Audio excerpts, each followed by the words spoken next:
ఈ out sourcing CM ముఖ్యమంత్రి రేవంత్ రెడ్డి గారు అంటారు. ఎందుకంటే ఆయన ఏ పార్టీకి పనిచేయాలో అర్థమైతలేదు. పుట్టింది ఆర్ఎస్ఎస్లో, పెరిగింది టీడీపీలో, ఇవాళ అవుట్ సోర్సింగ్ ముఖ్యమంత్రి అయింది కాంగ్రెస్కు, రేపు పని చేసేది మళ్ళీ బీజేపీకి. ఎందుకంటే బడేబాయి చోటేబాయి అంటుండు. పెదనాయుడు చేతుల్లో కనసైగల్లో పనిచేయాలి ఈ చిట్టినాయుడు. మా గురువు చంద్రబాబు అని చాలాసార్లు చెప్పిన తెలంగాణ ప్రజలంతా చూసిరు. కాబట్టి born in RSS, working in Congress, future work in BJP, ఈయన పాలసీ.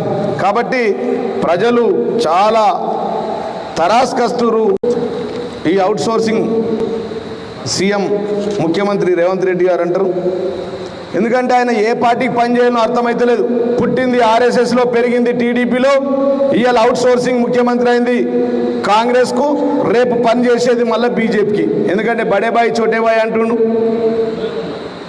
పెదనాయుడు చేతుల్లో కనసైగల్లో పనిచేయాలి ఈ చిట్టినాయుడు. మా గురువు చంద్రబాబు అని చాలాసార్లు చెప్పిన తెలంగాణ ప్రజలంతా చూసిరు. కాబట్టి born in RSS, working in Congress, future work in BJP, ఈయన పాలసీ. కాబట్టి ప్రజలు చాలా తరాస్కస్తురు. మరిన్ని ట్రెండింగ్ వీడియోల కోసం న్యూస్ 18 తెలుగు యూట్యూబ్ ఛానల్ను సబ్స్క్రైబ్ చేసుకోండి.